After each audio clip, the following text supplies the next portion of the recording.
Good morning, everyone. Happy New Year, belated. Welcome to the first meeting for the Southern Shores Town Council. Here we are on January 6th, 2026. Thank you all for coming. If you'll please stand and join me in the Pledge of Allegiance.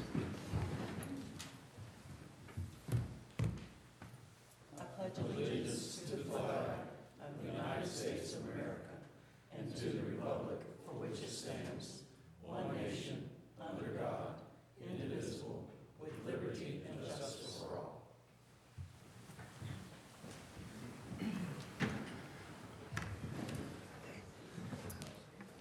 Thank you very much. We'll observe a moment of silence.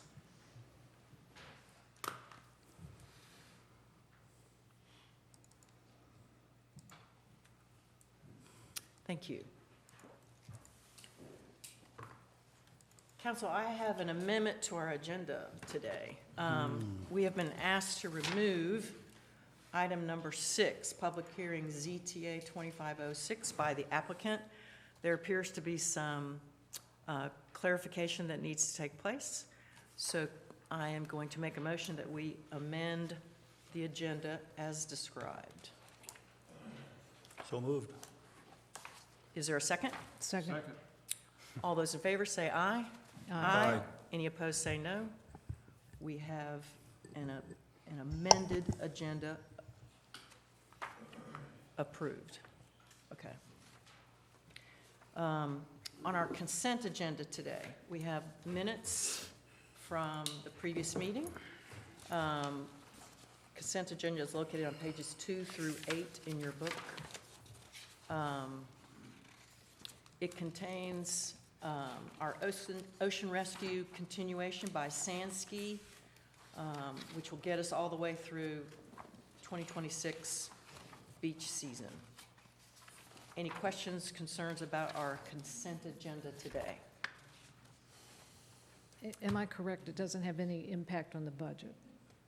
Not this year's budget, It'll be the 27 budget, yeah, 26, 27 budget. Any other questions or concerns? Motion to approve consent agenda. Motion to approve consent agenda. Second. And a second. All those in favor say aye. Aye. Any opposed say no. Motion carries. Thank you. All right, so this morning we're extremely excited to have some really wonderful staff members here today. And to kick us off, I'd like to hand off the meeting to Chief Limbacher. Good morning, Chief.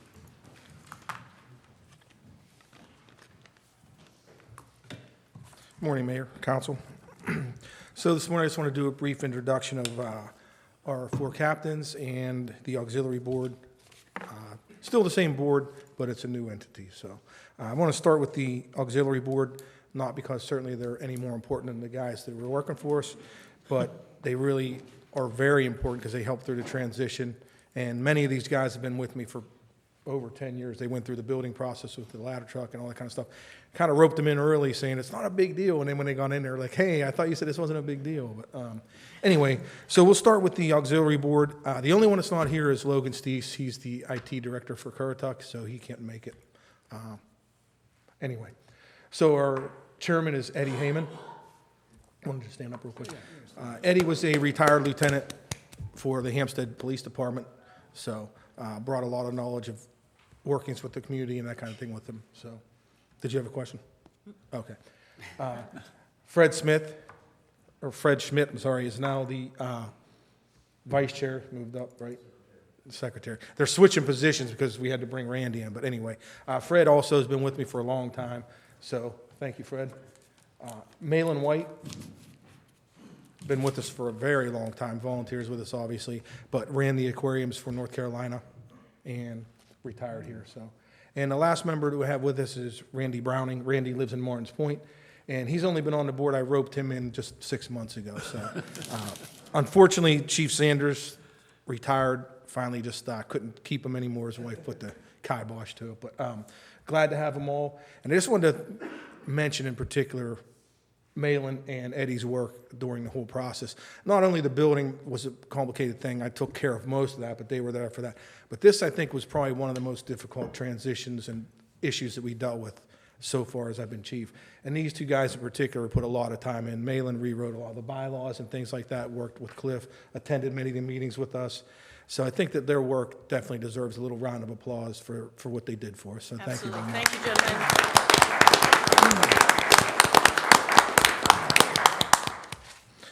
Okay, so with that said, my pleasure to introduce our 4 new captains. All were selected on the basis of their education, experience, and personality. All key components to integrate into our system and work seamlessly with our volunteer staff.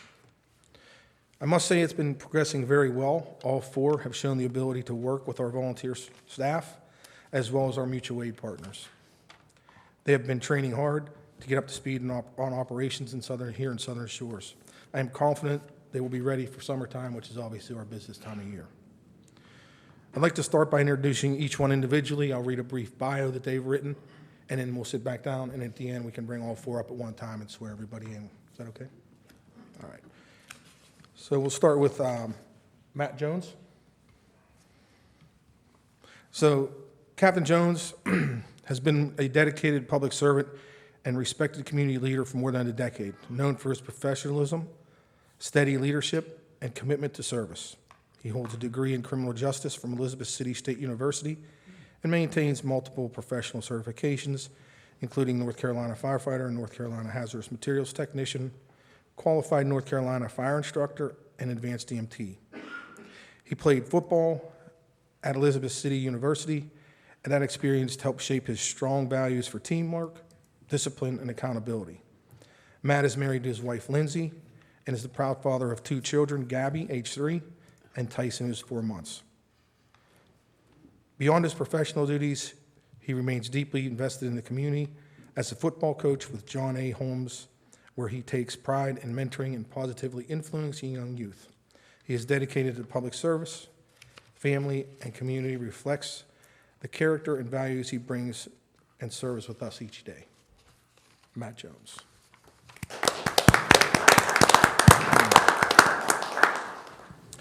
Second captain is Dakota Sawyer. Dakota grew up in Camden, North Carolina, where he learned the importance of hard work, community service, while working with his family's local business and volunteering as a firefighter. The early exposure to public safety led him to pursue a career in the fire service, gaining valuable firefighting experience with both the Department of Defense and the Department of Homeland Security. He developed a strong operational and leadership skills in complex emergency environments with those agencies. That helped earn him the position of the captain with the Southern Shores Fire Department here on the Outer Banks. He continues to serve with professionalism and dedication. Dakota is passionate about helping others and the outdoors. He enjoys hunting and currently pursuing a bachelor's degree in emergency management with a focus on fire investigations at the Southern Columbian University. Dakota, thank you. The next guy is Dan Wadawa. Daniel was born and raised in New York, where he grew up with a strong love for sports, playing basketball, football, and wrestling throughout his high school years. Inspired by his grandfather's legacy, he joined the fire service in 2014, committed himself to a life of service to the community. In 2018, Daniel moved to Elizabeth City, North Carolina, where he continues to build meaningful, life-rooted in dedication, hard work, and family. Above all else, family remains the foundation of who he is and the driving force behind everything he does. Daniel spent many years in Currituck Fire and EMS, maintains many professional certifications before coming to us. Daniel Wadawa. And our last guy is Lawson Marsh. Lawson started his journey with the fire service in Ahoskie, North Carolina, where he grew up. He was able to join the local fire department at the age of 16 as a junior firefighter. While there for 6 years, he fell in love with public safety and the idea of helping others as a career path. This led him to start a job with the Corolla Beach Rescue in 2019, where he later turned into a full-time employee after getting his EMT certification in 2021. He was there with them for 7 years, and the last 3 being spent as the head supervisor, overseeing all personnel and day-to-day operations. Lawson also attended East Carolina University, where he obtained a bachelor's degree in construction management. After graduating from there in 2023, he started his own construction business, which he works part-time when he's not on shift with the fire department. I think we're all very fortunate that he lives right here in town, right down from the station, and he volunteered with us before being hired. Lawson Marsh.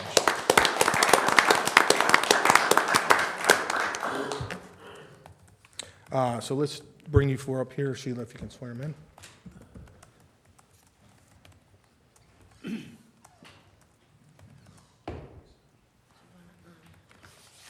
Hold the Bible for them. Sure.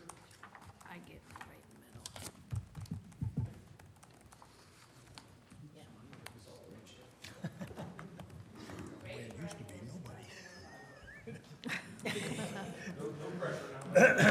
the middle.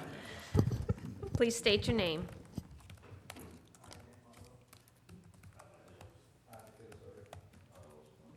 Do you solemnly swear that you will support and maintain the Constitution and laws of the United States and the Constitution and laws of North Carolina, not inconsistent therewith, and that you will faithfully and impartially discharge the duties imposed upon you as fire captain for the town of Southern Shores to the best of your skill and ability, according to the law, so help you God?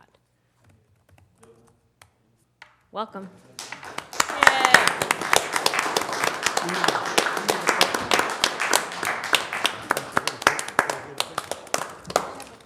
we have enough pictures? You get a picture? Yeah, you guys gonna get a picture? Did you get one? Okay, Chief got one. Yep. So just real quick in conclusion, I did want to mention, because these guys have worked hard, but I'd like to say I'm very thankful for each one of them. They've been working with me on some issues that, are unforeseen to come up in this transitional phase, and all have been very workable in that phase. No grief or aggravation. They work with each other very well, and I think that says a lot to their personality and what they bring to the show. So thank you, guys. I appreciate it. For as long as we don't have anything else, I'm going to let those guys go, so they want them to get back to work, and Jay can get back to work. And so. All right. Thank you all so Thank you much for very much. coming.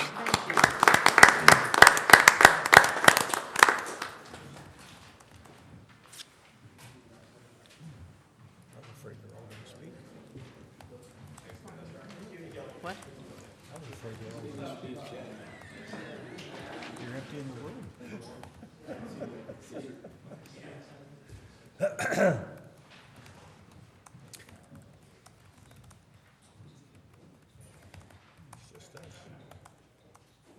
Next, we'll have Councilmember Rob Nielsen lead us on the A250. Well, thank you, Mayor. We're privileged today to have some representation from Dare County, Caitlin Knight. And I've been working with her for about the last year or so on the big committee for A250 as well as the marketing committee. She can organize. She can speak clearly. She can document things that we do. And for those of you who have looked, hopefully, at the Outer Banks Voice, that's the lead article out there in a video, and you'll see Caitlin up there. She can complete a sentence. It sounds good, and, she can project, and it's a good representation of the county. So with that, I'd like to introduce Caitlin. Thank you, Councilman Nielsen, and I hope you didn't jinx me. No, that's hard to follow that now. The easiest is up and down. Okay, perfect. Well, thank you all for having me here today to speak. I'm not just speaking on behalf of Dare County, as Councilman Nielsen mentioned. We have a collective group that makes up the Dare A250 committee. I'll give you a list of some of the organizations that are represented here shortly. But it's a great group effort, and we're really excited because things really kicked off yesterday. And just to take you through our mission, so this is our goal. We want to bring all of our local organizations together to coordinate the county celebrations of America's 250th birthday. The committee's work will culminate in a variety of programs, events, and activities that will run through July 2026 and beyond, just to mark this historic milestone in our nation's history, in particular in what we like to call the land of beginnings. So this is a list of the organizations that are represented. You can see that Dare County, of course, is very involved. All of our municipalities are involved and have representatives. Our Dare County Schools, Arts, National Park Service, Outer Banks Visitors Bureau, and then a lot of nonprofits and museums, organizations that are participating not only as passport locations in our passport program, but also sharing input and ideas through the committee work. So these are some of the key initiatives that I'll run you through and how you can get involved, whether you're watching at home or here today, our council. So our website launched a little over a month ago, and it's darea250.org. On this website, you'll see on the home screen, there's the option to subscribe to our monthly newsletter.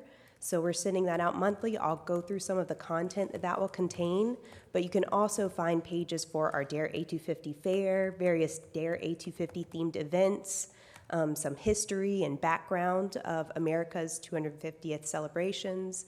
All of that's contained at darea250.org.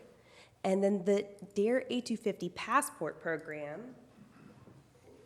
I brought an example of one of the signs that you'll see at our 13 locations. So this is located just around the corner here on Skyline Drive in Southern Shores. One of your flat top homes was selected as one of the 13 historic locations that are included in the Passport Program. And I'll go through kind of the details of this here shortly. We also have our largest celebration is probably the Dare A250 Fair that will take place on April 18th at the Wright Brothers Memorial. So I'll go through the details of that. And then one of our biggest kickoff events is the parade that we're going to be themed A250. So this Kelly St. Patrick's Day Parade in March normally is decked out in green. We're hoping that we also have some patriotic flair on some of the floats because Mike Kelly has kindly agreed to theme it Dare A250 this year. So that's our big kickoff event, and I'll also showcase some of the partner events that we have. The Dare A250 newsletter, the first issue actually went out yesterday. You can find it on the Dare A250 website if you're not already subscribed.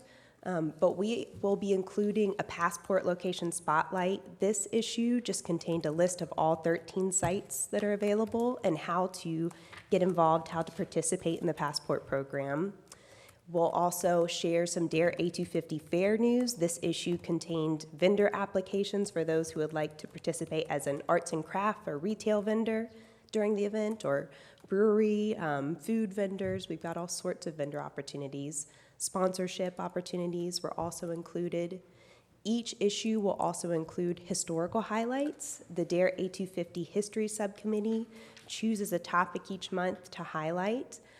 This was the chartering of the Carolinas this month, so it was a really interesting article that we linked in the Dare A250 newsletter, and you can find more information by clicking a button within the newsletter. We also contain a spotlight on our Dare A250 programs and events, so those that folks from the community would like to submit to be branded Dare A250 and promoted on our site. We'll spotlight those in our newsletter. And educational curriculum, we have a Dare A250 Education Committee that works with not only our schools, but also our home schools and after-school programs to help aid in the curriculum, providing some grants and art contests, some opportunities. Those will be showcased in the newsletter as well. And then our Dare A250 videos. We're working with Current TV. All of the municipalities and our partnering organizations in the county will be theming almost every video they produce this year Dare A250, so diving into some historical topics that are unique to each area and aid in our contributions to the nation's history. And all of that can be found. You can subscribe at darea250.org for that monthly newsletter. And this, we're not sure if it'll work. We're going to try. This is just a video that I think will be a good representation of our passport program, better than what I can To showcase. celebrate America's 250th anniversary, Dare County invites you to join our A250 Passport Program. Explore 13 historic sites and uncover the stories that make our community the land of Nice, that one. beginnings. Flat tops of Southern Shores. These unique homes, built in the 1950s, reflect the vision of Frank Stick and the early development of Southern Shores. Their simple design and iconic flat roofs remain a symbol of Outer Banks history. Icarus Monument to Flight, Kitty Hawk, honoring both historic milestones and the dreamers who chase the sky. The Icarus Monument reflects humanity's enduring quest for flight. Wright Brothers National Memorial, Kill Devil Hills. In 1903, Orville and Wilbur Wright made history with the world's first powered flight. The memorial celebrates their innovation and the birth of modern aviation. Jockey's Ridge State Park, Nags Head, home to the tallest living sand dunes on the East Coast. Jockey's Ridge is a natural wonder. It has been a site for recreation, history, and inspiration for generations. Jeanette's Pier, Nags Head. The original pier was built in 1939, and Jeanette's Pier has long been a gathering place on the Outer Banks. Today, it serves both as a fishing pier and an educational center for marine science. Fort Raleigh Historic Site, Manteo. Fort Raleigh preserves the site of the first English settlement in the New World, established in 1587. It's a place tied to the mystery of the lost colony and the roots of America's story. Island Farm, Manteo, a living history site. Island Farm shows what daily life was like on Roanoke Island in the 1850s. Visitors can experience farming, cooking, and traditions of early Outer Banks families. Pea Island Cookhouse, Manteo. The cookhouse honors the legacy of the Pea Island Life Saving Station, the only all-black crew in the U.S. Life-Saving Service. Their courage and dedication broke barriers and saved lives. Buffalo City, at the Alligator River National Wildlife Refuge, near East Lake on the Dare County mainland. Once a logging and moonshine town, Buffalo City thrived deep in the Dare County woods in the early 1900s. Although the town is gone, its history lives on in local legend. Bethany Church, Wanchese. Built in 1857, Bethany Church is one of the oldest churches on Roanoke Island. It continues to stand as a link to the community's spiritual and cultural history. Body Island Lighthouse, Nags Head. The black and white striped lighthouse has guided mariners since 1872. Still shining today, it's a reminder of the dangers of the Outer Banks coast. Chickamaucomico Life Saving Station, Rodanthe. This historic station tells the story of the U.S. Life Saving Service, the forerunner of today's Coast Guard. Brave surfmen once launched daring rescues from these shores. Graveyard of the Atlantic Museum, located at the edge of Hatteras Island. This museum shares shipwreck stories from one of the world's most dangerous stretches of sea. It highlights maritime history, legends, and survival. As you explore each historic site, scan the QR code to collect your virtual stamp. Enter your name and email through the digital form, and each stop brings you closer to earning a special certificate. The more locations you visit, the more prestigious your certificate will be. Participation is open through November the 18th, 2026. Start your journey today at darea250.org/passport. So you can view a list of all of those sites at darea250.org/passport. I'll also showcase our GIS map, which gives you little notes on the location of each sign at each of our passport stops, because on some of those properties, like the Body Island Lighthouse, that's a vast property. So you're kind of searching for this sign throughout. So we have little annotations that give you the location for each of these.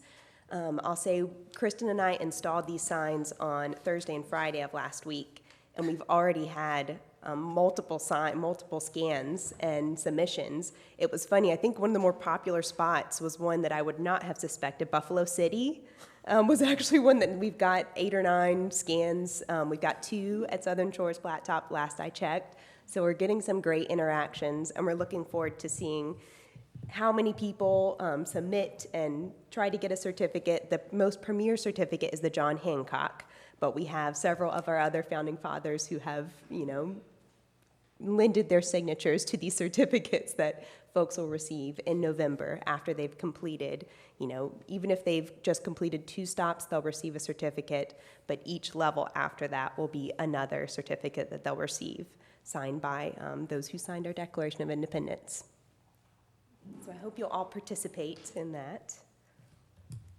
And so the GIS map that I mentioned, our history subcommittee and our GIS analyst, Kristen Stilson, created a really great interactive map. I won't click on it now because I think it might be a little glitchy. But if you navigate to darea850.org/passport, you'll see a link to this map, and it's really great. It has photos, more detailed stories about each of our passport locations. But there are 30 historic sites in general that our history subcommittee selected. So you'll see not just those 13 sites, but several additional ones that made significant contributions to our nation's history on a local level. So check that out when you have a chance. Our Dare A250 Fair is really the event that we're most excited about this year as a part of our celebrations. So it's a free event that will take place at the Wright Brothers National Memorial. We're working with the National Park Service on this. It's going to be an all-day event from 1 to 9 p.m., you can see. And we will have live music, lots of family-friendly activities, historical storytelling. We'll have opportunities for vendors, so up to 40 arts and craft vendors, 40 nonprofit vendors, retail, food and beverage. We'll have Dare Arts there, providing artistic displays and interactive opportunities to contribute to an art installation. And then it's going to end in a very large-scale patriotic show, so please mark your calendars for that. Other Dare A250 events are open to the public to submit. So if you have an event that you believe qualifies as a Dare A250 event, whether it's patriotic themed or fits within one of the commemorative themes that the state has selected, you can submit it at darea850.org/events. And we've got just a few that are listed, but that list is growing, and we hope that more will contribute and add their events to our event calendar. We also have a media kit in the works right now, so we'll have graphics, videos, email banners, sample text that folks can use to help us promote the Dare A250 celebrations, and that's darea850.org/media. And then finally, volunteer information. So if you would like to get involved as a volunteer in any capacity, whether that's through the Dare A250 Fair, historic storytelling opportunities at our libraries, educational programming, you can complete this form at darea850.org/volunteer, and we'll connect you with our volunteer coordinator, Patty O'Sullivan, who will put you in the best category, whether that's at an event, providing outreach, or historical storytelling. And if you all have any questions, I'm here to try to answer those. And if you would like to call or email, I've got 3 contacts listed: myself, our marketing co-chair, Jeff Schwartzenberg, and then our volunteer chair, Patty O'Sullivan. Questions, anyone? Are you putting this kind of information in with the rental companies? We hope to. So we're planning when to. visitors are here, they always say, Exactly. what can we do besides go to the beach? Exactly. Oh, So they get a passport map and head out. I would think that'd be really cool. that's what we're hoping for I'm gonna make all too. my visitors do it, that way I don't have to answer questions. Good. Good. And we'll have email banners. But that would be, I think that'd be cool. Yeah, that's well done, well done. We found that with Beach Nourishment, our More Beach to Love campaign, and some of our Love the Beach, Respect the Ocean beach safety campaigns, email banners were the things that were most utilized by our realty companies. So we're going to send out, as soon as we have a list of all of our rental property managers. We'll send out those email banners for folks to use in their communications with guests, and we hope they'll use those. And then we'll also have a few print pieces, rack cards. You can see a sample of the rack card in front of you that we'll be distributing at all of our visitor centers, any other location that's open to hosting those. And then we'll have flyers up at our coffee shops. Several restaurants have offered to put those on display in their windows. Nice. Will we have some here at Town Hall? I would be happy to get some Oh, yeah. to you. Yeah, absolutely. That design was just approved yesterday, so I printed that one. But we'll have some professionally printed copies available next week, I believe. Any other questions for Caitlin? How did you go about selecting these sites? And we're very happy to have Southern Shores in there. Our history subcommittee was actually responsible for selecting those, and they have representatives from different organizations. The chair of our history subcommittee is the director of the Outer Banks History Center. So she was a wealth of information, and they really wanted to make sure it was widespread and encompassed all of Dare County. You know, we didn't have Duck. I don't think they found a location for Duck, but beginning at Southern Shores, working all the way to the end of Hatteras Island, and then out in Buffalo City. So making sure the areas were represented and different subject matter was represented. So I think it's very varied It's very and diverse, I encompassing. like that. Yeah, thank you. Pass that along. Paula, I advocated for it. All right, yeah. Yeah, we're glad. Way to sell. It's a great location. Nicely done. Well, thank you all very I'd like much to for thank hosting. Caitlin, and she probably had to have her passport stamped to come up here to from Manio I all the should way go up this scan way. it. So we sincerely appreciate it and looking forward to working with you and promoting the activities in the future. Thank you so much. Thank you very much. I That's great. appreciate y'all hosting me. Hope to see you all completing passports. Hope to see your name show up. Thank you. Thank you, thanks, Caitlin.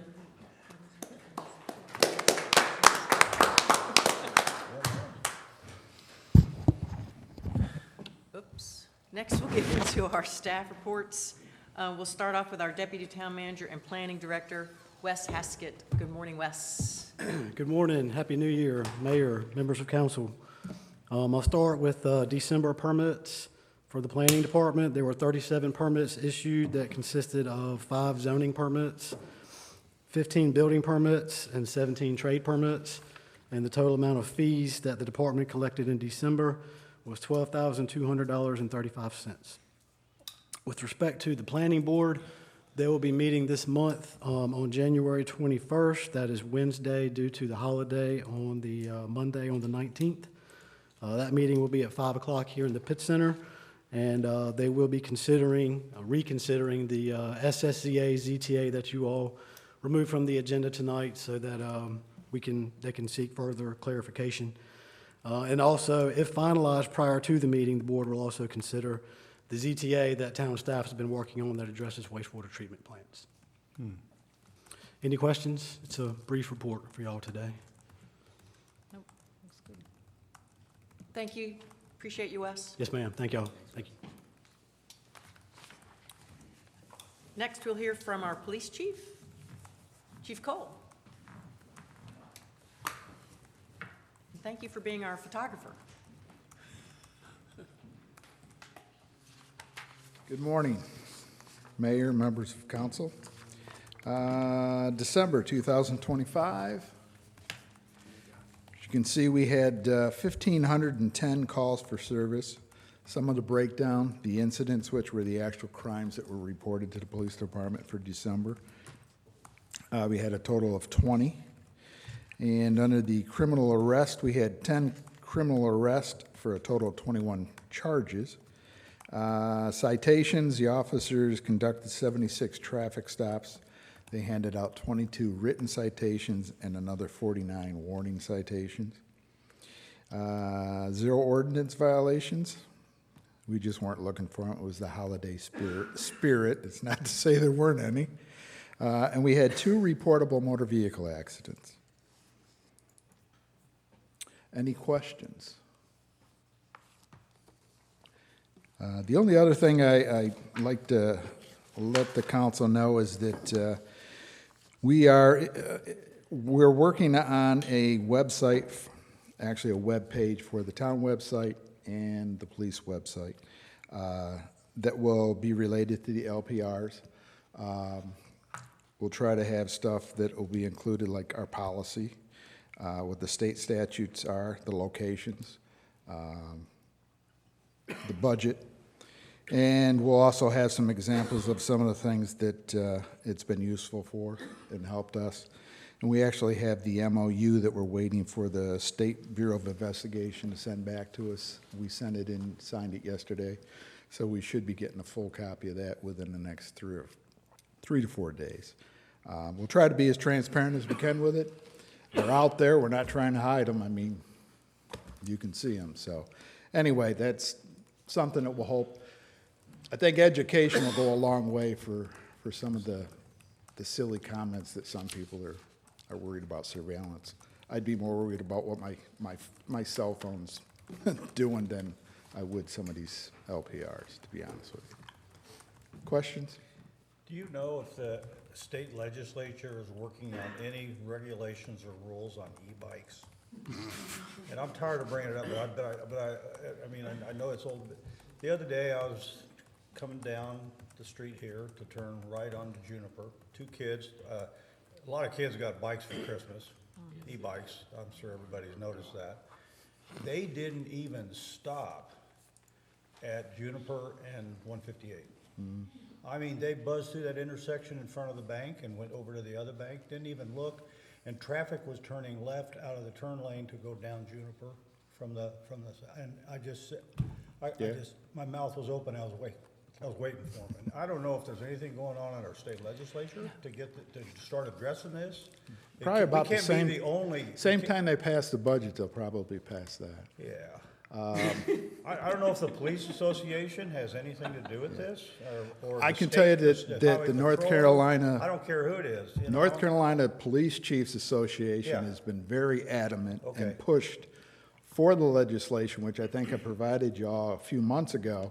And it just got bogged down in the bureaucracy, and it still sits there waiting to be signed. It'll take fatalities to It will, make it will happen. take a high-level political figure's grandchild or son or daughter, in my experience in 42 years, Yep. something bad to happen before all of a sudden, we need to deal with this now. Yeah. It is, it's a bad thing waiting to happen. And I gotta be honest with you, if we ever get to the point where we wanna do local ordinances, Yeah, we gotta hold the parents accountable too, Yeah, yeah. For sure. you know? absolutely. At So, least these kids had helmets on, but I'm gonna tell you. well, that's a start. That's but- a start, but I mean, I was, that intersection is dangerous to begin with. Yeah, but I mean, they're no different than, in my opinion, a moped or anything else. Yeah, They need exactly. to be much better regulated. It's just a bad thing waiting to happen. Yeah, and right there's a big bike stop sign right there, it says bike Yeah. stop. I mean, I just, I know. I was floored. Okay, Yeah, all right, I'll quit bringing it up. But it's Well, scary, no. I mean, it's scary. Could we work with Kitty Hawk Elementary through the school? I mean, Yeah. part of this is an education thing. It is. Proactive than just, I Yeah, know. Yes, and I've already told the mayor that this summer, we're working on a couple of bicycle rodeos that will include electric bicycle education and those types of things. Hopefully- And at the same time, I received some grant money that we purchased some helmets, so we'll do a helmet giveaway too.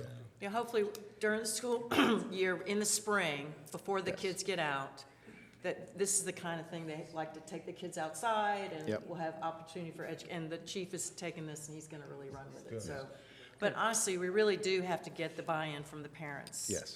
And that's something that we as a town can work on in terms of communicating and marketing, so that's also on our to-do list, for Yeah. sure. Because the Because- problem is these electric bikes, even though they say they only go 20 or some miles an hour, we had a chase on one, and I think I may have already related to you a few months ago, where our officer was having a hard time keeping up with an electric bike. He was intoxicated. That's probably the only reason he survived when he did finally crash.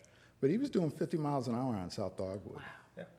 And the officer was most of the trying to quality, catch up. the quality bikes have governors on them. The Yes. question is, there's so many cheap manufactured ones available on the Right. internet that I think it is an education issue as much as anything, that Yeah. what the law is. I mean, I you agree. can't really legislate everything, and, No, you know, and you can't legislate common sense that's right. and being aware of your own safety. Making good choices. And making good choices. And these are kids, so it would seem to me working with the schools is a Yeah. great way to go about it. Education's a big thing, and back home, we had state mandates, but no way to enforce certain things, like the helmet laws. You know, the only thing that we finally ended up doing was, we ended up holding the parents accountable, so that when we did get a 14-year-old that wasn't obeying whatever, the parents received a fine, you know, and financially, sometimes that gets your attention too. But if that's gonna save a child's life, then to me, it's worth it. But, yeah, education's what we're working on, so. Just circling back to the webpage, do you have a goal for completing and going live with the webpage? I would say within the next, probably by the end of February, we should Okay. have it up and running for sure. All right. Related to that, will you try to include a blurb on the history of LPRs within town? Because The A one- history? Yeah, the Sure. ones people have seen are not the first that have been to Yeah, Florida, so yeah, I and, think that's a it's funny because misunderstanding. we've had our Leonardo LPRs up for 8 years. Yeah. Yeah. The problem is that you're getting, if it's on the internet, it's true, right? So that's the problem, is there's a lot of misinformation and things out there that really are not accurate. But yeah, we'll go with the history of those, absolutely. Thank you, Chief. Thank you. Thank you, Chief Cole. Thank you. Appreciate you. Next, we'll hear from our Fire Chief, Chief Limbacher.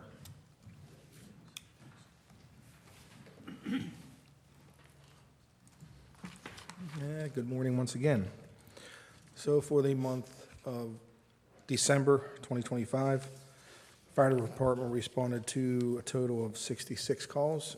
Breaks down pretty simply like this: 46 EMS calls, 1 each of a motor vehicle accident, removed victim from stalled elevator, hazardous condition, arcing or shorted wire, and our beach wheelchair delivery program. 3 of our smoke detector service, 2 public service, 2 cover-up standby, 4 dispatch canceled en route, and then 4 fire alarms, again, for a total of 66. And that puts us about 14 ahead of 24. So I will say I'll have a report eventually here for the year end, but this is our highest year we've ever had, and it beat the last year we had. It was 872 was our highest, and it was a hurricane year, so that was kind of ginned up our calls. But again, like most departments here, 60 to 70% of our medical dependent on the year. It just depends. So any questions on that report at all? Just a few other things I wanted to mention. I thought the Santa ride in December 20th went pretty well. I thought went really well, particularly when they moved it to the pavilion at the marina. I don't know what the Councilman Nielsen thought, but I thought it was pretty well attended. The kids had a good time. And that video is circulating now, right? You showing them to them? Okay. The video documentation I wanted to show you for the trucks, that we put the cameras on the trucks. I didn't want to do it this time because I didn't want to capulate your whole time, but I'll have it for you next month. Oh, good. So, any other questions? Are you on the auxiliary board? I attend all those meetings, obviously. I don't have a vote on it, Okay. but I am on, I attend every meeting, yeah. I was just curious that you introduced them. I don't know whether you were still on there or not. Yeah, and I would tell you that I run it pretty much the same way I did run it, keeping them up to speed on all the operations. And the report that I give has, in other words, the report that I gave before when I worked for them hasn't changed now that I work for you. I kind of work for everybody and just make it work. So they're still can ask any question. They're in my office. They answer all the calls, so they know everything that's going on. So The other thing is I've noticed that the fire trucks are out more often. yeah. Are they just familiarizing the new captains with the Well- streets, or I thought it was kind of cool. I mean, a ladder truck went down Potoskeet yesterday, and I've never seen a ladder truck go down Potoskeet. That's- yeah, a lot of that is I've been pretty lax on really hitting them hard so far. The first couple months, I've just been letting them get up to speed with the policies. I'll let them go out and drive the streets because, in my opinion, you should not be looking at your phone when you're driving your first due. You should know where you're going. And really, it'll start pretty hardcore this month with operational things. They've read all the SOGs and all that kind of stuff. But that kind of, reading that stuff doesn't, as well as I do, it doesn't put it in play versus hand-on when you're answering calls and you get to see it firsthand. But all of them were able to operate and drive trucks. They all have experience like that. But our policy says 10 hours per vehicle, and I want to keep following that so that they're very familiar with it. Because in the end, I mean, you are the guy that they're coming to if they have a question. Everybody has a brain fart once in a while. It happens to me, too. I'm like, oh, man, what is it? So you got to be that guy when they ask a question. You know all of the answers. You're the paid guy. So I think that they're doing well, and I think that the transition's gone pretty well. So Yeah, I thought it was cool that they're more visible. I mean, everybody knows it's there, but I just thought it was pretty. I always hate when they're not getting dirty, but that's the difference between Yeah, us. yeah. I wondered who's washing them. I like them nice and clean, sitting just beautifully in the station. But I would just say that I appreciated all the support that you guys have given me, and I was pretty wound up in December when I came to you. I just couldn't take the anxiety, man. I'm glad you just were able to see through it, and so I think we're all on the same page now. But I appreciate all the support. Good. Absolutely, thank you, Chief. And just to confirm, like, because we have this auxiliary board, I'm sorry, I mumbled through that, but the board, because it's a nonprofit, it can accept donations from people in the community. Like, if somebody in the community just really wanted to show their appreciation for what they do, they can make a donation. Yeah, it's probably the final phase we're in the middle of, is just completing that legalese. We're operating like that because there's really only one. It's not really detrimental because we just have to pay taxes on something if we buy it through them. But that's the last phase, and, you know, I sent the email to the lawyer yesterday, hopefully prodding him a little bit to get him going. But it sounded like a very easy thing. The lawyer we have seems like he's pretty up with it, at least when we talked to him. Me and Cliff both felt that he could accomplish what we needed to get done pretty quickly. And that won't change. We still there's a basic 5 or 6 line items that we just transfer from into the auxiliary board that they control, the store fund, things like that. And it doesn't change the budget for you all at all. It just makes it where it's, instead of all under one, it's auxiliary here in the town here, and it's all still the fire department budget. It hasn't changed at all, but. Okay. Thought I'd just put that plug in. Yep. Just one other thing, I'd like to commend the chief for the Santa ride and the department. They did a great job. I attended the one over here at the larger North Marina, and the kids seemed to enjoy it. Yeah, And they the number were, of volunteers who showed up from all the different organizations, whether it be the Southern Shore Civic Associations, folks from Martins Point, Chickahawk, whatever, they were all there, and they spent a lot of time setting up. And I'd just like to commend you. Thank you. oh, thank you. I didn't do much. I had to really put that together. She did a great job, so. All right, Thank you, Chief. thanks. Thank you. Next, we'll hear from our town manager, Cliff Ogburn. Good morning, Cliff. So I've got 2 presentations I'd like to make to you. First, I'm going to start with the second quarter report, financial report. Thank you.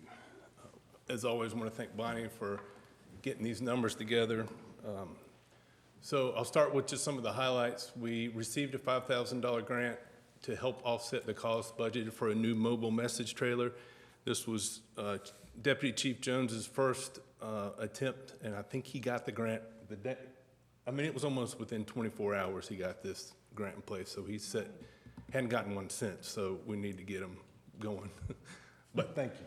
Good job. We hired the 4th fire captain. We officially now own the fire station that transferred from the Fire Real Estate Incorporated to the town. We started work on the North Carolina Resilient Coastal Communities Program. The entry corridor continued to make positive progress. We got the results of the most recent beach nourishment survey, which I'll share with you next. We received another grant from the Tourist Bureau, $220,000 to continue repairs to the multi-use path on NC 12. Continue progress on the East Dogwood Trail Road rework project. We'll actually open the bids for that on Friday. And so hope to have a package together for you for the February meeting. Continue progress on the cemetery improvements.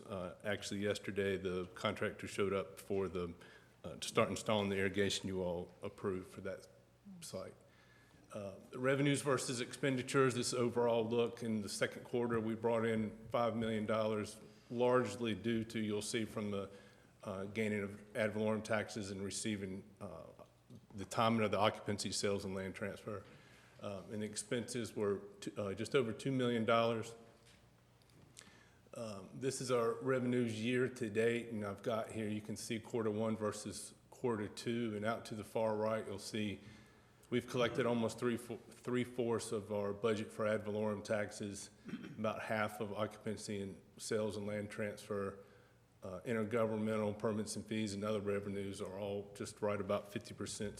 So through the second quarter, we've collected about 62% of our revenues for the year. This will give you an idea of comparing the last quarter 1, quarter 2 for fiscal year 24, fiscal year 25 and 26. You'll see that I've got highlighted in quarter 2 the $5 million. A lot of that is, of course, the increased taxes. our occupancy, sales, and land transfer. You'll see these numbers represent what you saw before, the total there of 1.8. You can see occupancies for the second quarter went up some. Again, that's largely in timing. Sales went up significantly. Land transfer, none's collected in the first quarter. And you'll see the comparison there between the first quarter, second quarter, and the total. This gives you an idea of, and I'll show you a graph on the next one, but this gives you kind of a trend of where we're headed with occupancies.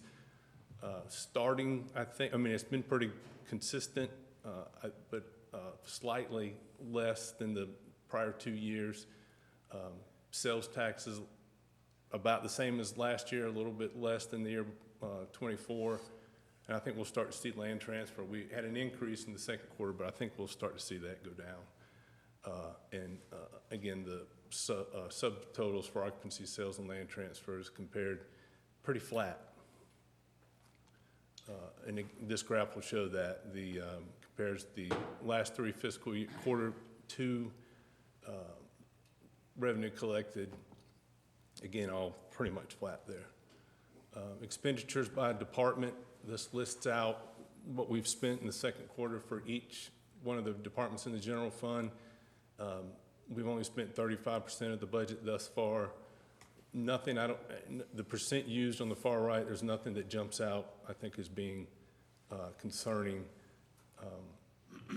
Ocean rescue, of course, is a timing. The majority of that contract is already spent. Everything else is running on average. This will show you expenditures by year. We've spent, again, less than we had. We spent in quarter 1, we spent less in both quarter 1 and quarter 2 of FY 26 over 25. This gives you an idea of quarter 2 for each department, the difference between what they spent this quarter versus last year quarter. And again, we've spent less year to date, and that is the final slide here. So I don't think there's anything that's jumping out, nothing concerning. I think we're right where we need to be, and I don't foresee any problems or issues as we go into the rest of the year. Any questions? And I'll provide, I know this is way too much to absorb in that period of time, but we'll put this on the website, and I'll give you all an email copy of this, and if you have any questions at any time, of course, let me know. Were we potentially going to receive a greater share of the occupancy tax for this fiscal year? Does that go? Next year. It takes okay. a year lag, yes. Okay. And that's all. But the reported years, it was kind of static, our share. Correct. Okay. We should see an increase next year. All right, I'll move on to beach nourishment. How do I get to that next? Oh, all right, already put it up there. Okay, so I got 3 points I want to try to make with this presentation. One is to give you an idea of the most recent survey. One is to remind you of where we are in the financing of this project, the current project, and then kind of set the stage for where we are moving forward for the next project. You'll see in this graph let's see, excuse me, you'll see a reminder of where we place sand for the first year's project, the far left. CSC placed, or I guess CSC designed, in Weeks Place, a little over 1 million cubic yards. Let's see, the beach nourishment project added a little over 1 million. The most recent survey results you'll see circled to the far right show a net gain of approximately 333,000 cubic yards. And that's between the November 22nd and November 25 survey. So that's kind of the year-to-date where we are with beach nourishment. And it represents a 32% increase in the volume of sand that was added originally. The physical survey was spring of 25, right? Right. Okay. Yep. And so that's an increase of a cubic yard a foot, 6.6 cubic yards. But overall, if you look between 24 and 25, to the far right, everybody's gaining. Each one of the three reaches are gaining. Between 24 and 25, we actually lost 71,000. But with the other gains, we're still sitting in really good shape with our project. This shows you this is each town. It'll show you the column under projected volume change rate, that for us, our project was designed with the assumption that we'd lose 3 cubic yards a foot per year. In comparison to what it's actually done, we've actually gained 4.3 cubic yards per year. You'll see in that kind of, when you look at the other towns and what their loss rate was calculated on, they've done better than what was projected. But I think what this shows you is that our project is performing very well. Okay, so getting to the cost, as a reminder, the present financing for the project, we borrowed $5.5 million. It was an $11 million project. We got 4.3 from the county. We got a grant. We don't know yet what the county's contribution would be for the next project. But you can see when we started the project, collected through 2022, and I'll remind you, when we started this, we transferred $750,000 from the general fund to the capital reserve fund for beach nourishment to kind of kickstart, help with the MSD taxes and the overall taxes, keeping that a little bit lower, because it was a significant kickstart for this fund. But you'll see we started at the end of the first year that we collected, we had $1.9 million in the beach nourishment reserve. We're going to make our last payment on this project December 15th of 2026. It's actually in the next fiscal year's budget. And at the end of the 27 budget, we'll have $1.8 million in reserve, which will be there to start the next project. So we're sitting $1 million, what is that? About $1 million more to start this project than we were to start the next project than we were to start this one. So it's kind of where we are with the design. The top row there shows you what we designed this time. Underneath that, the 5-year, 6-year, and 7-year maintenance. That'll show you, again, based on 3 cubic yard loss a year, a 5-year maintenance project that would be done in 27 would put 375,000 cubic yards on the beach, estimated cost of $6.6 million. So if the town had to pay for that entirely, because we don't know what the county is going to contribute, it'd be $1.3 million a year, which is about $200,000 more than what we're presently paying. So that's not out of line, I don't think. And then, of course, it goes down if we're able to put 6 years' worth of sand on the beach and 7 years' worth of sand on the beach. To give you an idea, NAGS had just put a project out to bid, and I think they may have awarded the project, but I think they were at about $11 a cubic yard. Let's see, NAGS had recent bid came in at $11.50 a cubic yard. Our cost in 22 was $9 a cubic yard. So there is a slight increase. That is exclusive of mobilization? Yes. Yeah. That's everything. That's everything? The whole package divided across? So that was, I think, the biggest shock to them was the single mobilization for their project. Yes, that's right. At what point is the county going to engage with their cost share for this? February, at the last, let me. I don't want to jump, go ahead. No. At the last, when the managers get together for lunch, that was one of the top questions, when are we going to know what we're going to get funding-wise from the county? And the county manager is, I think, going to gather us all in February and explain where they are with their formula and their contributions for all the projects. Okay. So that'll be coming soon. What did they do for NACSED? I don't know. Next, that's out on Oh, their you don't own. know? I don't know what they're, I don't. Next, it's out on their own. That's what I read, they were on the Yeah. line. So there's no county contribution in the NACSED project? That, I can't know. confirm. I think there will be. Yeah.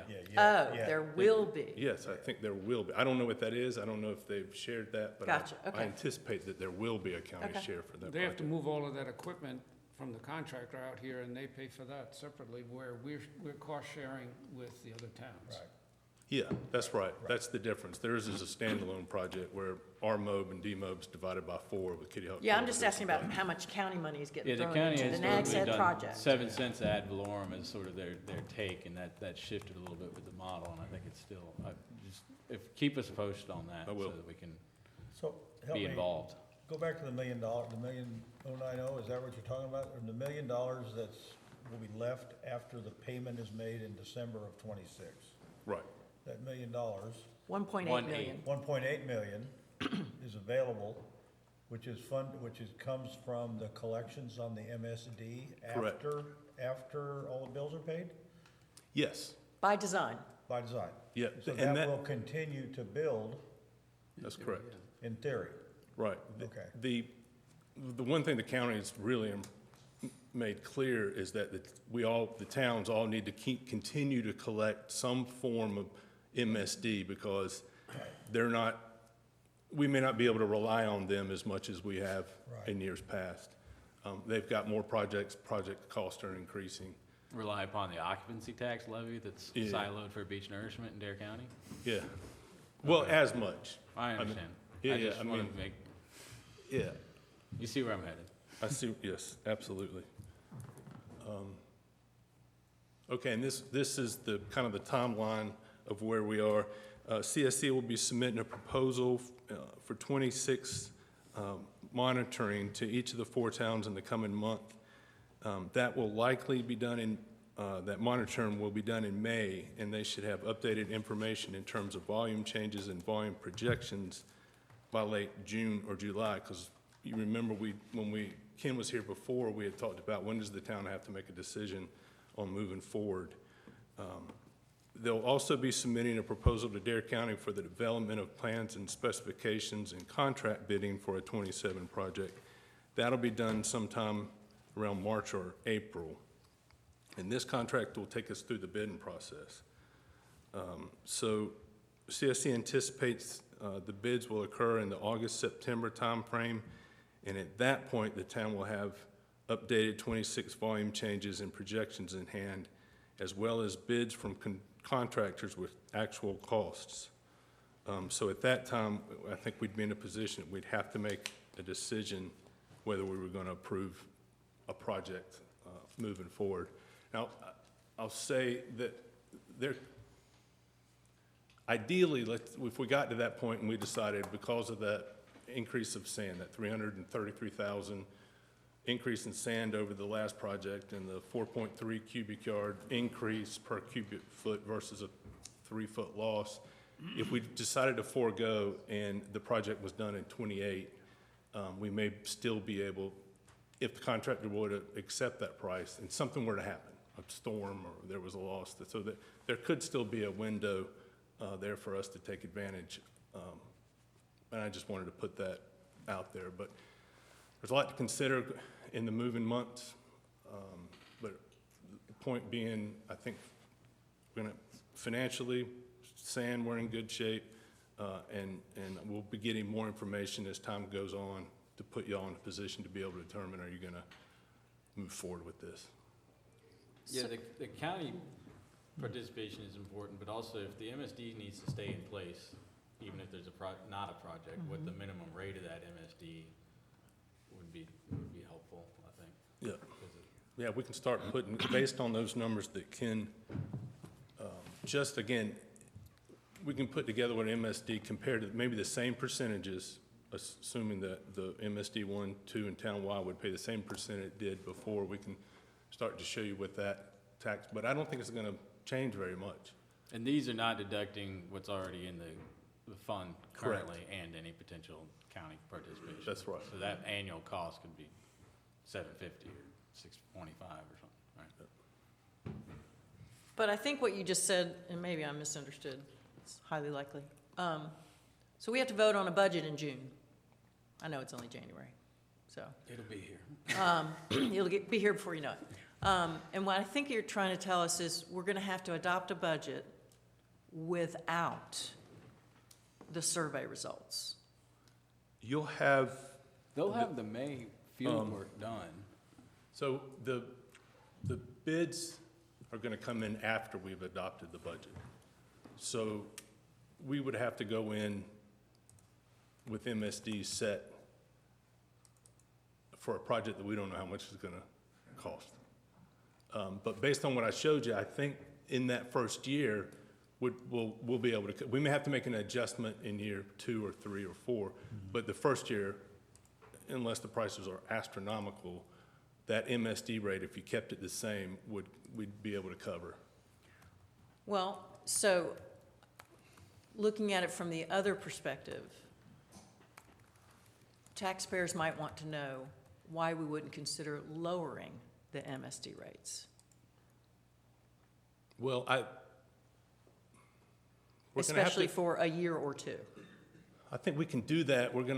It's gonna be based on some assumptions. okay? Yeah. Okay, And going back to those, and at that time, we'll know whether we're doing a 5, 6, or 7, but based on the estimated cost, we should be able to, and I mean, that's probably not that dissimilar from what we did this go-around. Had taxes in place okay.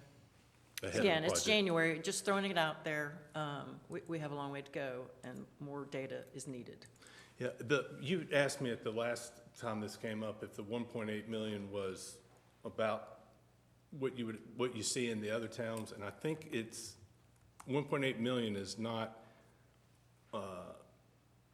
a big amount of money. The other towns have that percentage of their budgets plus some. I mean, I think the town of Duckwood almost wanted to be able to pay for the next project based on what they had in reserve. So some of the other towns have. It's not uncommon to build that beach nourishment fund. Okay. Cliff, can you go back to that slide that had the 5, 6, 7? Look. So I'm still a little confused on this point. Would that be everybody moving in lockstep to do this? Yes. 5, 6, or 7? And what's going to trigger that decision? A lot of the survey results of when they come in and we can look and see, can we go another year? Can we go 2 more years? And when you say "we," you mean everybody? All 4 towns, yes, ma'am. Because we've already determined that it's not feasible for somebody to do this on their own schedule. That's You right. have to do it all together, Unless you're Nags Head. unless you're next. Yeah, I mean, if, just based on, I think the last MOB and DMOB for our project was 5 million, and splitting that 4 ways saves the town almost $375,000. I mean, 3 point. It's significant. It's very significant. Not only, we're also sharing the permitting and design Right. and Right. everything else. And there's also 3 more years of occupancy tax collection at the county level if it's postponed, if the sand can withstand it. Right. Yeah, for every year we don't do a project, that fund increases. It is, however, a lot of cooperation required between the 4 towns, and That's right. coordination in terms of how do you make this decision, It really is. which we'll see if we could pull that off. You did the last time. Yeah. It was done once before, no, Yeah. I don't think that, you know, And Not this with- would be not third without time for some the other headache. towns. Not with that, well, yeah. Would, But yeah, you'll see the other Would it 3 be- towns aren't struggling with what Nice. the decisions we're gonna have to struggle with as far as the performance of the beach, where the beach is at the time of the project. But I think at this point, I'd be recommending, you know, at a minimum, 375,000 cubic yards to keep us in line, to keep us because if they went to 7 years, then we could be looking at a long time before we did another project, if we didn't do one. All it takes is one nor'easter to change it. Yeah, and well, maybe. Yeah, maybe. We'll I mean, see. that's all it takes, what's what you which deal could have with. been the difference in 24, 25. Yeah, Between, you know, a nor'easter takes a chunk. if the south part of the beach continued to have sand in the north end and the central, can you just do north and central and skip part of it? There's a minimum pump rate. Minimum pump? That's Okay, what all right. it really All right. starts bucking up against. All right. Is this something we'll revisit in March potentially? a As lot. a workshop type thing? Yeah, probably, yes. Okay. Any other questions for Cliff? Okay, All right, thank you. thanks, Cliff. Appreciate all the updates.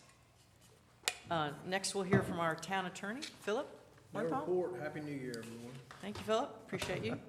Did anyone want to speak at public comment?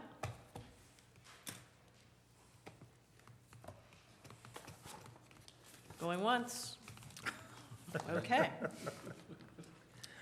I'm going to our next item is old business, and this is consideration of an extension of citizen ban, and Philip is going to introduce this for us.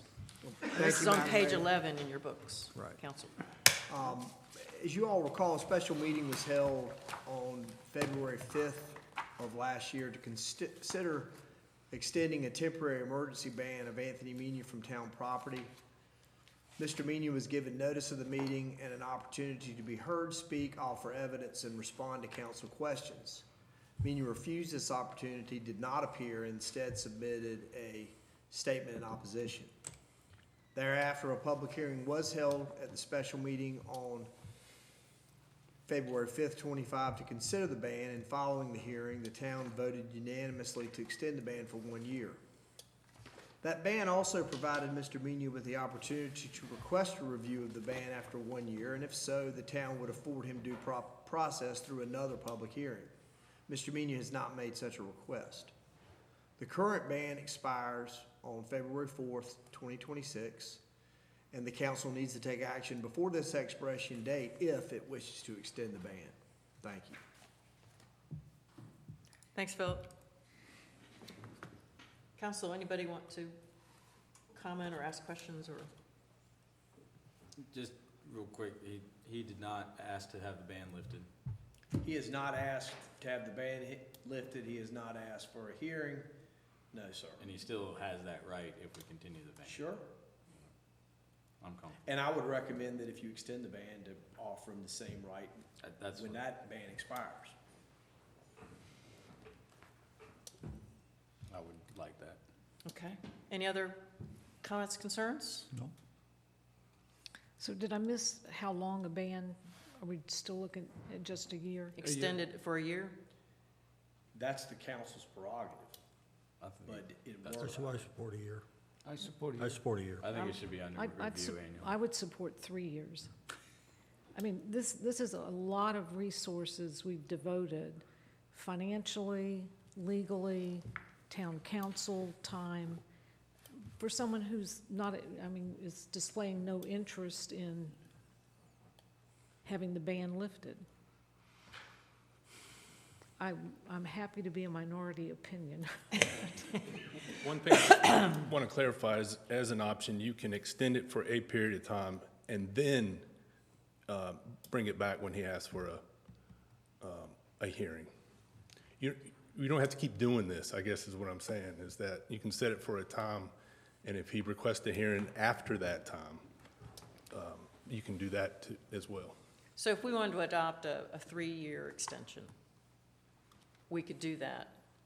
But Mr. Mena can request a review, and we would review. Is that what you're saying? Well, that's not the way the original ban was written. The original ban was for 1 year, which we contended to be a reasonable period of time. And that after that ban expires, at any time, he could request for a hearing to not extend the ban. After that time. Well, it was expires. actually, technically, I think it was before the expiration. Yeah, I think we of had the ban. given him the right to demonstrate a change of posture or That's some right. other action that changed the facts of the ban. But the civil libertarian in me I don't mind wasting my time once a year to have this reviewed. I'd rather not have some long-standing, I understand where you're coming from 100%. My recommendation is. If it's my wasted time, I'm willing to waste it for a little bit or not waste it. have this discussion once a year. That's my recommendation. I support that. Yeah. Okay. I don't mind reviewing it. So I'll make a motion that we continue the current ban from all town property for Mr. Mina until his request for review, not sooner than February 4th, 2027. That's my motion. Second. We have a motion and a second. Any other discussion? All those in favor say aye. Aye. Any opposed say no. Motion carries. Thank you, Philip. Thank you, staff. Moving on, we have next, council business. I'll start. So the next meeting for council is Tuesday.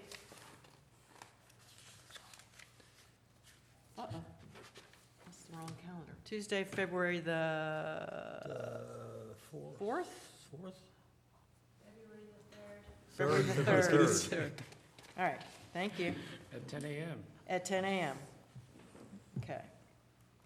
And I would like to, thanks to the staff, coordinating schedules, I would like to propose that we have a mayor's chat on Tuesday, February the 17th. I think we've been doing them at 4:30. We could change it to 5, do you think? Or do you want to keep it at 4:30? 4:30. 4:30? Okay. And which bleeds over beyond the 5 o'clock typical workday end. Of course, the mayor's chat is open to anyone to bring any issue. There will be staff there. There could be council members there. I of course, will be there. It's in a relaxed setting. We sit around a table. We take turns talking about issues. That's what the mayor's chat is. So that's February the 17th. And then Mayor Pro Tem is next. I was looking up one date, but I will give you my announcements, just bear with me. Okay. The, my main focus is on the corridor committee. We are having sort of a rehearsal on the 14th at 9 a.m. at the Pitt Center to go through our report presentation to a joint, open meeting to the planning board, council, citizens, et cetera, of our phase 1 report. And we're saving the date of January 27th at 5:30 for that presentation. Again, we are all volunteering. I want to make sure the rest of the team is ready to go. I don't doubt that they will be, but I just want to double check with them on the 14th. So. And I did the same save the date announcement with the planning board when they met in December. What was that date again, Matt? The 27th, Thank you. the evening of the 27th. And you'll confirm as soon as possible. Yeah, we'll after the 14th that afternoon, we'll probably put out a public notice. I could probably touch base with everybody informally and make sure they're still good ahead of time. And then I believe the Dare Housing Foundation meeting is the 20th, but I was trying to look that up before that, but I think that's our plan. So. Are y'all meeting up here now? We'll be at the Town Bank Conference Room. That's nice. The town's been very, very supportive of the operation. So. That's great. Thank you. Short drive. Yeah, for you, it makes it a lot easier. Anything else from the Mayor Pro Tem? No, not other than happy to see y'all again. Yeah? It feels like a month has been 2 years. I know. But Paula? Really not much. Wes and I both sit on the Albemarle Rural Planning Organization, and there's really not much that's been happening there. Hopefully, they have a new director. Hopefully, they'll get a little more regular about their meetings. And then continuing to work on the cemetery as we head towards the spring, and hope we get some nice plantings there so that it'll look a little splashy in the springtime. Mark? Okay, tour board, we had a meeting in December, and occupancy is still off. Lots of factors, uncertainty in the economy. The weather didn't help. That and the media thought the whole Outer Banks was falling down and all the houses were going in the ocean, so That's true. you know, it just didn't help. There's a concerted effort on the part of the tour board as far as our promotions and our marketing next year to make sure that everybody knows we're safe and sound, and that we're open for business, quite frankly. We're counting on A250 to bring more visitors here. I mean, what a place to come to the Outer Banks. Now, I know that some people is good and bad, but, you know, the first colony was here, everything else, I mean, we're pushing everything we know to encourage it. I mean, and revenues are off. We're cautiously optimistic for next year because the tour board, the visitors do produce over $3,800 a year per person reduction in your taxes, your real estate taxes collectively. It's a big number. And we need to encourage them to come. But, you know, the signs aren't there. Inflation hasn't helped. We were off in occupancy. Meals looks good, but when you talk to the folks that run the restaurants, they'll just flat tell you that their costs have soared. And so the tax is up, but they're selling less plates of food. Some of the restaurants will tell you that when they hear the families go to dinner, they'll tell the kids, you can only have a slice of pizza, you're not getting chicken fingers. I mean, the people are worried about affordability. God, that word is overworked like crazy right now. But they're worried about what they're spending, and we'll see what the new year brings. But the board is optimistic. I mean, we're pushing like crazy with the dollars that we have. And the other thing is we have a record number of events that are being supported by the tour dollars that we reallocate for 5K runs. We had 6 of them this year, I think, in November. And all kinds of events that go on, the seafood festival, and then, of course, these dollars also provide grants for sidewalks and everything else that we get here in the county as well. So our big push is marketing right now. So we'll keep our fingers crossed. We'll know more. The rental companies usually tell us at these meetings, the representative for the rentals, they tell us how they're doing for bookings. After the first of the year, we have a meeting in 2 weeks, and they'll tell us, because a lot of the bookings come in right at the beginning of the year for next year. And it's no secret that Hatteras really took a beating this year with what was going on in Buxton and the overwash. And I think we had something like 35 red flag days, which really hurt as well, where you weren't allowed in the water, and a minimum of 35. And just, you know, 26 is going to be positive. We'll just leave it at that. Okay. Very good. Rob? Well, as a town rep on the A250 committee, I think you've probably heard a bit of what we're doing today. I think that's pretty complete, and so I'll leave it at that. And as the town's rep on Current TV, there was a reminder that you can only buy equipment with your, what they call these LDPI grants, which is $5,000 once every 4 years. So they're really trying to push for producing videos. I think the town of Kitty Hawk is actually doing a video on the naming of their streets. So why do